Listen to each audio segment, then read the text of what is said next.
Wow, so 140,000 of you watched my previous video on this subject for 28,000 hours. Welcome back to the channel. I am the Black Belt Barrister, helping you to understand law. This is the very much requested follow-up video to the I almost got scammed by the solar salesman video, which I will link in the description below, just in case you haven't seen that one yet. You might want to go and watch that one first for context, or I don't mind if you watch this one first and then go and watch that and then come back and watch this so that you've got them all in line. So before we get into all of the detail that's going to go into this video might actually break into a third or even a fourth video on this very subject, because it spans lots of different issues, lots of different things that you need to consider, and of course is very relevant to any of you that are looking to get solar power. But before we get into any of that, I want to address one or two of the comments which have been fairly prevalent in relation to the first video. May I first say, even before that, however, that I am very grateful to all of you that are so supportive in me sharing this very brutally honest story with you, where I felt like I was almost scammed, at the very least misled by this company. So I'm going to deal with a few of those questions and comments first before we get into the real meat. So first of all, one of the most frequent criticisms, I suppose, is that people couldn't believe that I fell for this sort of salesman type scam. So to address those all in one, what I will say is this. I didn't just click an advert, let them come, give them money, and then almost get scammed. There was obviously a lot more to it than that.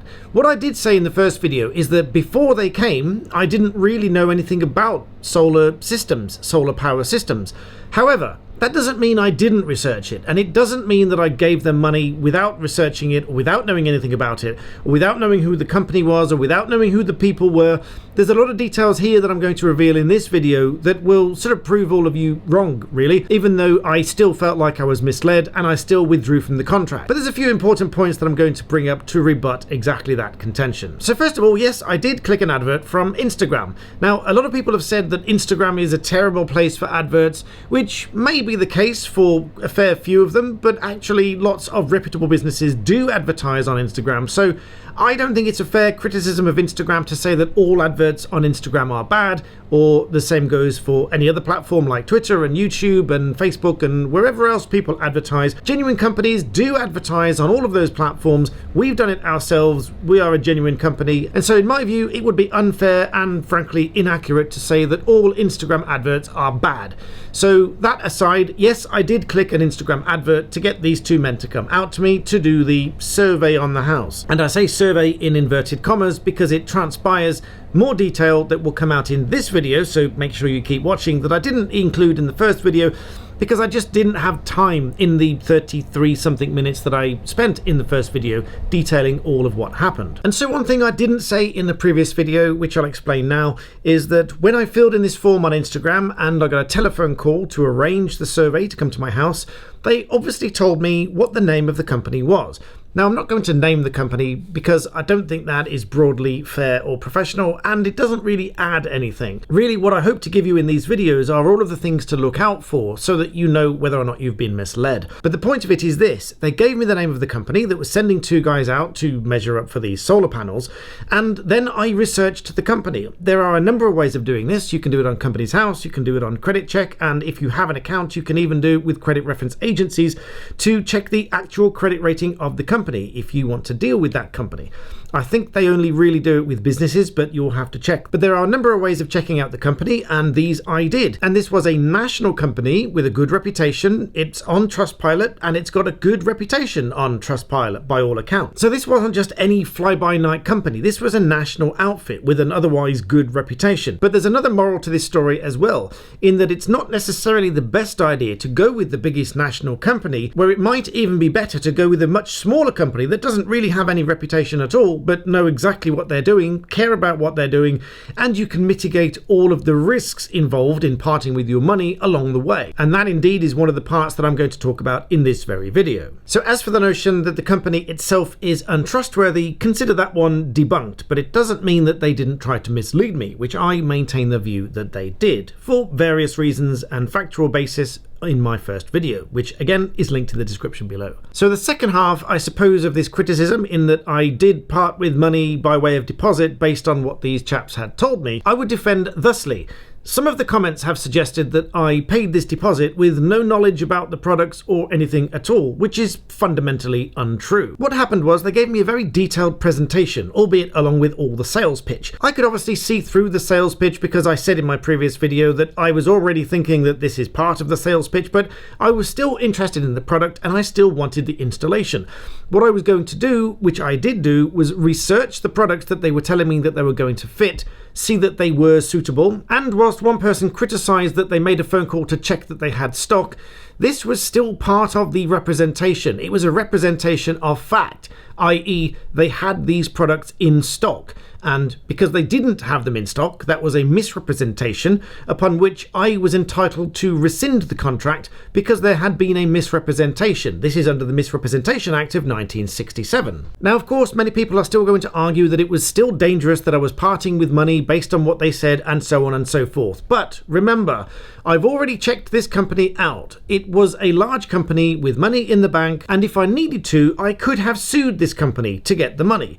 And in my professional view, for my own situation, I had absolutely zero doubt whatsoever that I would get the money back. Even though it might take a little bit of hassle, I would certainly get it back. And if it did come to that, then I probably would name them in a video. And in doing so, there would be justification in terms of a public interest, in that it would be in the public interest that other people know that I had to come to this position to be forced to sue a company to get that money back. This, as it happens, is one of the reasons that I haven't named the company, because they did ultimately just give me the money back. It did take a little bit of persuasion to get it back in the form that I wanted it, but I do believe they would have given it me back nonetheless. So now we've got to the point. I know what company it is. It's a national and fairly reputable company. I know that they've got money in the bank, so I can sue them if necessary. I know exactly what panels they are, and I've researched them, and they are good panels. The only details which were missing, which as it turns out are very important details, hence the follow-up videos, were the details about the inverters and the batteries, but I'm going to come back to those in a little while. But the main point of it is this: they didn't give me the specifications of the inverters and the batteries. They only told me what brands they typically use. But they did also say that before the installation goes ahead, that they would give me all the specifications of the inverters and of the batteries. If you remember, it turns out they didn't give me those details, which formed one of the basis for me cancelling the contract, because they flat out ignored the question. So I think that's a long enough intro of covering off loose ends. Suffice to say, it wasn't just because I'm stupid that I agreed to enter this contract and pay them a deposit. I believe that it is far more intricate and far more detailed than that. Hence the videos, to help prevent all of you from going through the same thing.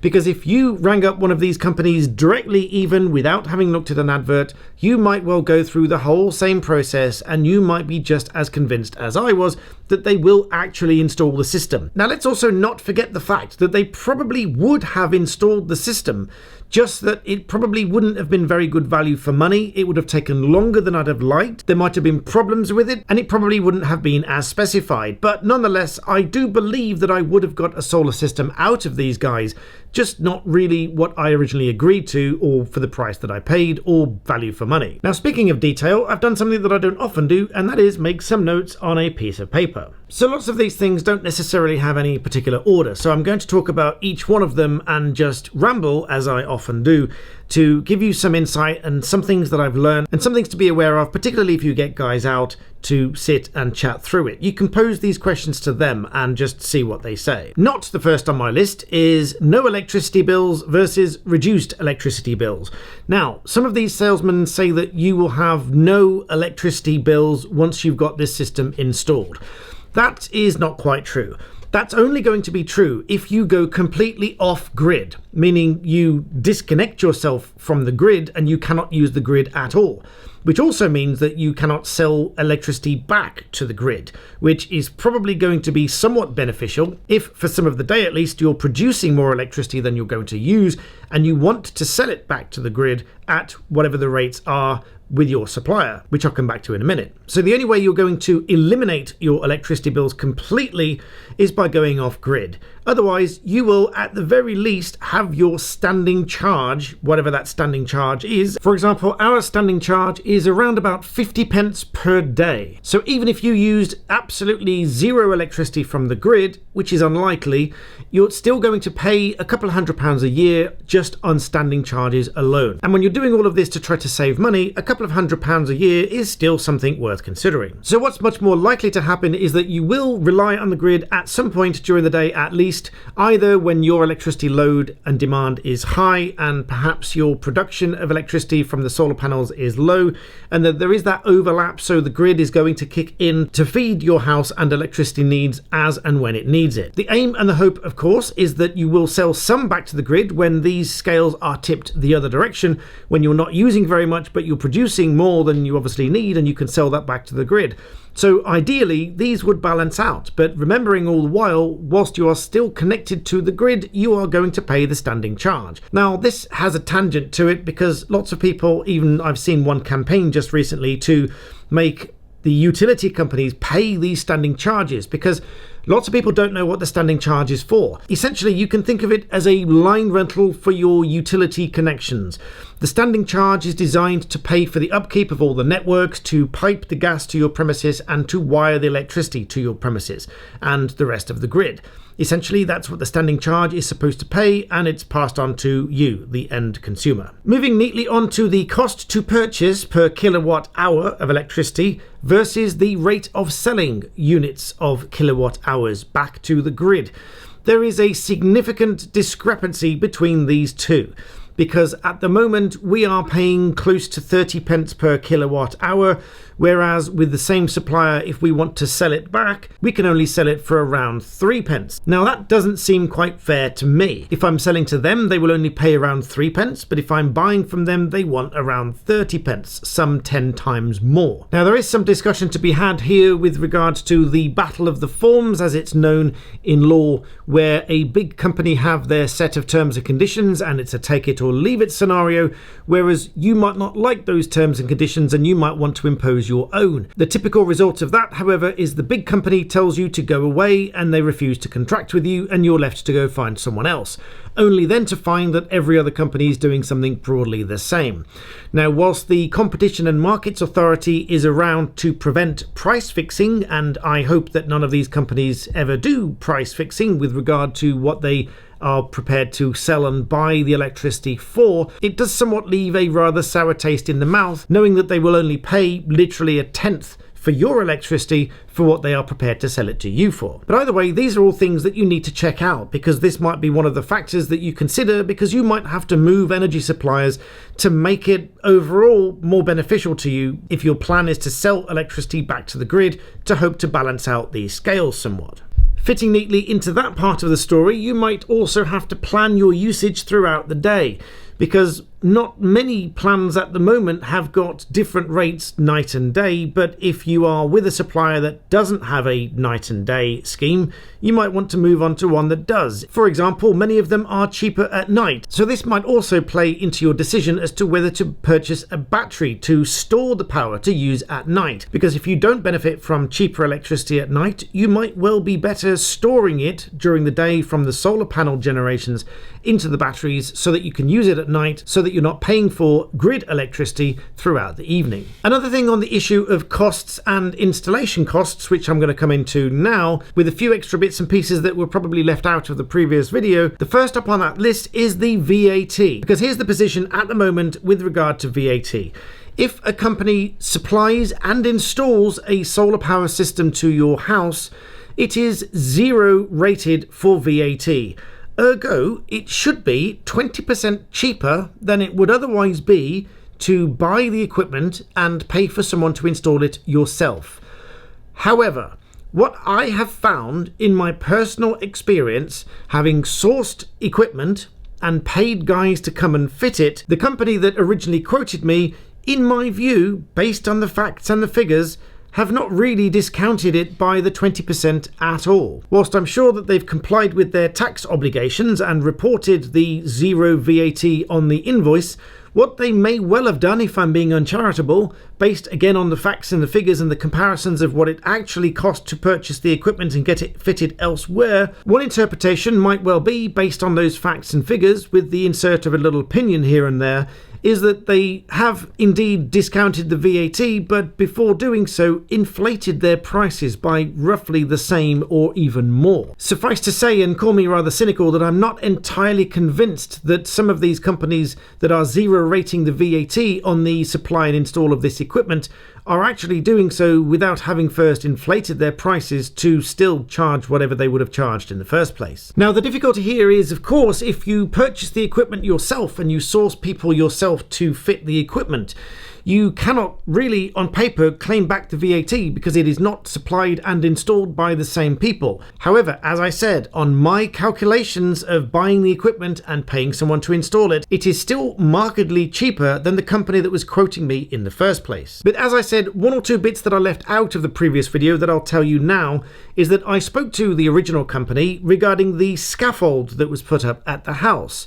I said to them, just leave the scaffolding up and I will use it and I will pay the scaffolding company. The response was, no, we will take it down. We use this company all the time. They've given us a preferential rate. We don't want you to use it, so we are going to tell them to come and take it down. This was simply another lie. What I learned directly from the scaffold company is that this company has never used them before, didn't actually pay them at all, just told them to come and take it down because we'd cancelled the order. Of course, the scaffolding company turned up to me to say what on earth is going on. So I said to them, well, I do need the scaffold up because I do plan for someone to come and install it when obviously I've sourced the equipment. So they were kind enough to leave the scaffolding up and I agreed to pay them. But obviously that was just another deception from the original company because they hadn't paid the scaffolding company when they told me they had. Not to mention the original contractors because they hadn't been paid either, despite the fact that they wouldn't have been able to install on the day that they were sent here from 3 or 4 hours away anyway because the rest of the equipment hadn't been sent, such as the rails, such as the inverters, not to mention the batteries, although I did understand those to be coming at a later date. But either way, the system would not have worked without the inverters being on site, and the contractors would not have been able to install the solar panels without the rails being on site, which they weren't. All of these things, by the way, I'm going to explain in just a moment. But as I say, suffice to say, the contractors were not paid by the original company. But now looking at this from a rather pragmatic angle, what were those contractors to do? Were they to threaten to sue the original company and guarantee that they'll never get any more work from them again? Or just suck up the fact that they've travelled 3 or 4 hours each way to not get paid for a job that was cancelled by me because I was misled by the original company? And now, just while I think of it, one of the facts that I don't think I mentioned in my first video is that they hadn't delivered the correct number of panels either. As I did mention, they were not the correct make or model, but they were not enough panels either because the contractors that turned up said that I wouldn't be able to get the number of panels that I'd ordered on my roof. Because of the physical size of the panels, I just wouldn't be able to physically get them on there. They were told, however, that this was the correct number of panels to fit on the roof, again without anyone ever having told me that this schematic had changed in the meantime. So now, as promised, I'm going to give you a very broad breakdown of the things that you need to be looking at if you are interested in solar panels, but suffice to say, these are the broad strokes you will need to research before you part with any money to install a solar panel on your roof. So this, I suppose, is now into part 2 of this video, the explanation. What do you need? Well, first of all, you don't need a 4 or 5 hour sales pitch. All you need is someone that knows what they're doing to measure your roof to see how many panels you will be able to get on your roof. And that, of course, depends on the size of the panels. Many of them are the same size, and there are some fairly standard panels and then a step up in quality, so it depends which panels you want and what you're willing to spend. But overall, the panels, individual at least, are by far the cheapest component in this whole system. Each panel should be no more than, say, £150 or so per panel, that is. Some panels are slightly cheaper, some panels are more expensive, but all you need is about half an hour or so, maybe an hour, for someone that knows what they're doing to tell you how many panels you can get on the roof. Then, depending on the power of the panels, that's measured in watts, it will tell you how much power your roof is capable of generating through these panels. The average panels that I've found are maybe 350 watts per panel, up to 400 watts or 410. Some of them, as in my original video, the ones that I was talking about, were 540 watt panels. That was the one aspect that the original company at least was telling me the truth about, in that they are very, very difficult to get hold of. But 540 watts does not mean they are a better panel, for the simple reason they are much larger and you cannot get as many of them on your roof. So by using the 540 watt panels on the roof, it was not maximizing, or would not have been maximizing, the space available on my roof for the power that my roof was capable of generating. In fact, the most optimum panel to put on my roof, it turns out, was a 410 watt panel, which was just the right size to get as many panels on the roof as possible to maximize the amount of power produced. So that's stage one. How many panels can you get on the roof? And then once you've worked that out, how many panels do you want on your roof? Do you want to maximize it? Do you want to put the middle bit in so that you've got scope to add to it later if you want to, because that's always an option. You don't need to do it all at once. You can add on these panels as you go along. Yes, you might have to get scaffolding depending on your roof.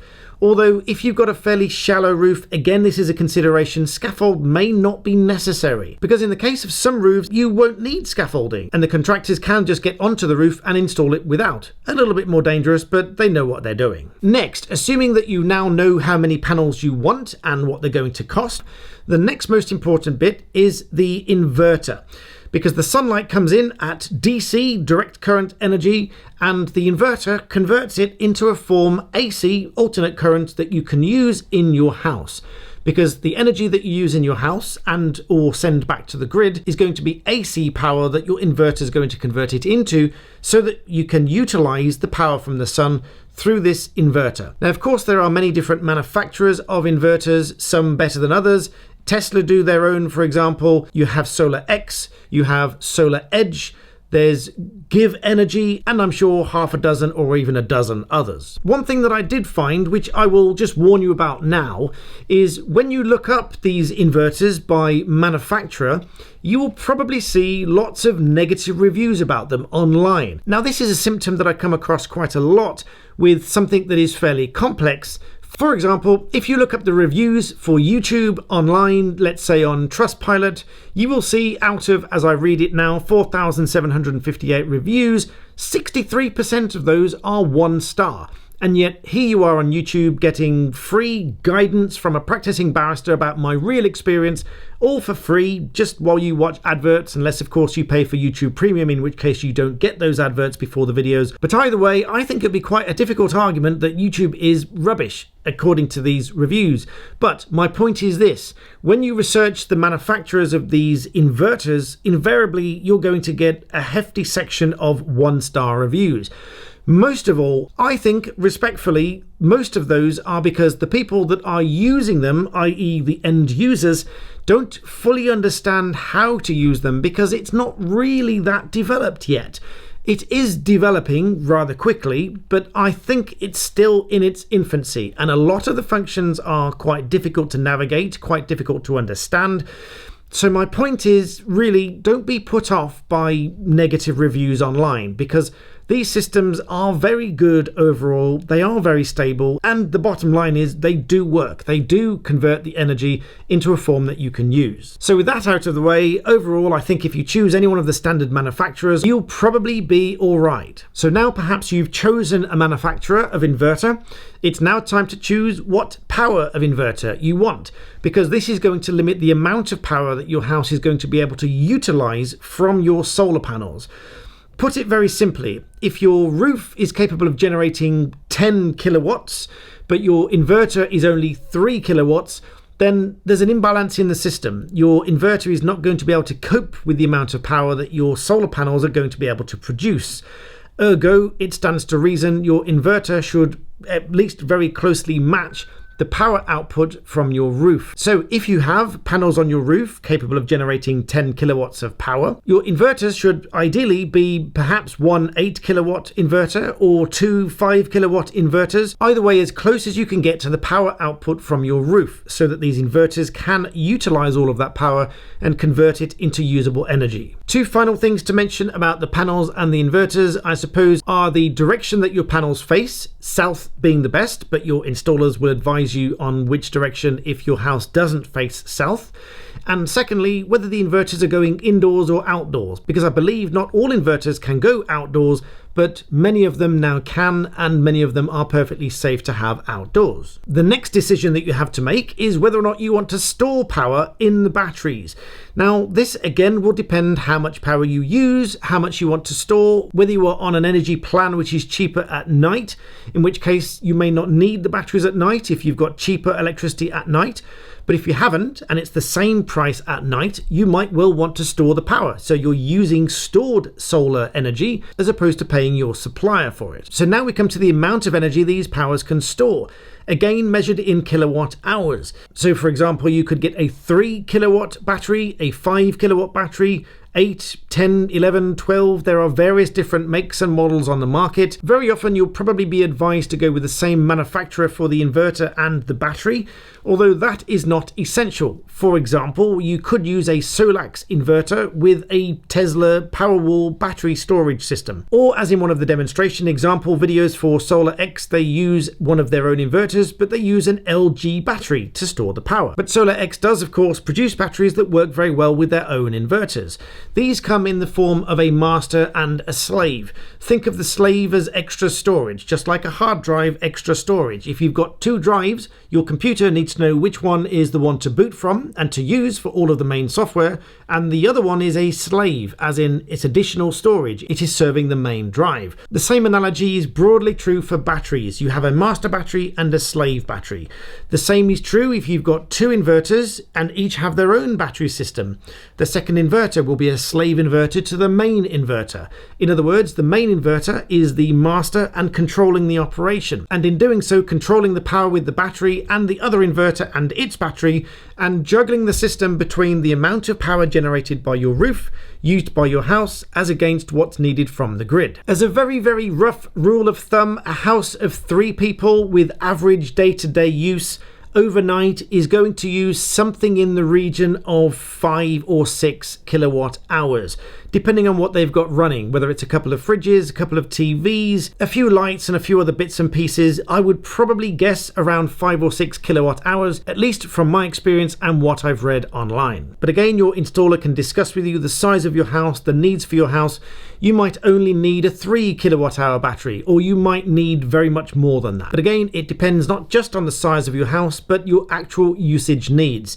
Some people have a very large house, but don't actually use all that much electricity. One thing that the original company was actually telling me the truth about is that these batteries are very, very difficult to get hold of. For example, my installers and I rang probably 60 different companies around the UK supplying these batteries.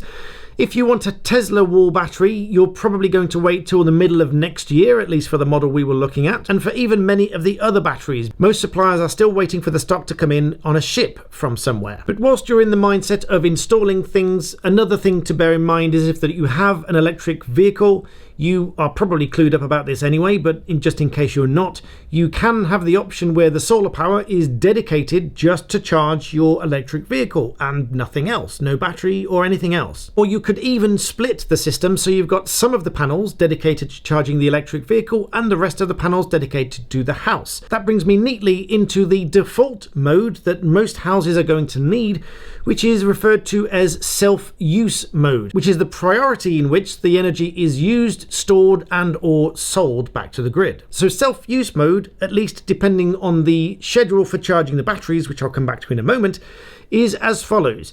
The priority is the energy that you use in your house. In other words, the energy coming from your solar panels is geared towards your house first. Secondly, any energy left over is going to charge your batteries, particularly if you don't have a cheap off-peak tariff, in which case you will want to use a battery and therefore you'll want to store as much power in the batteries as possible to use at night. Charging the batteries will be the second priority after your house. If the energy from the sun is sufficient to power your house and charge your batteries, the remainder will then be sent back to the grid. Equally, if the batteries are charged, then the remainder after your house will be sent back to the grid. However, the reverse is also true. If the energy from the solar panels is not sufficient, you can set it so that the batteries will power your house first, and if that's not sufficient, to then draw from the grid. Or you can have a combination of all three. Solar panels first, topped up by the batteries, and grid if necessary, if the instant power requirements are more than that combined between the solar panels and the batteries. All of this might sound very complicated, but most of it you don't actually have to set yourself, provided you've got the scheduling set up correctly, which I'll come back to, as I said, in just a moment. But most of this system does work very intelligently all by itself. It takes a few moments to switch over, but it will switch over in terms of priority so that it's making the best use of the solar power from the sun, the batteries, and of course, if necessary, drawing power from the grid, assuming you remain connected. Which, if I didn't say so earlier, which I think I did, there is a termination fee if you want to disconnect yourself completely from the grid. But remember, you are then completely without power if the batteries are empty or just too low to be utilized and there's no power from the sun. So in the meantime, I'd be very grateful if you would like this video, make sure you're subscribed. Look forward for part 3 because there is yet more to come, because I still can't cram everything into even 2 videos. But I hope you've enjoyed it. Thank you for watching, and I'll see you next time.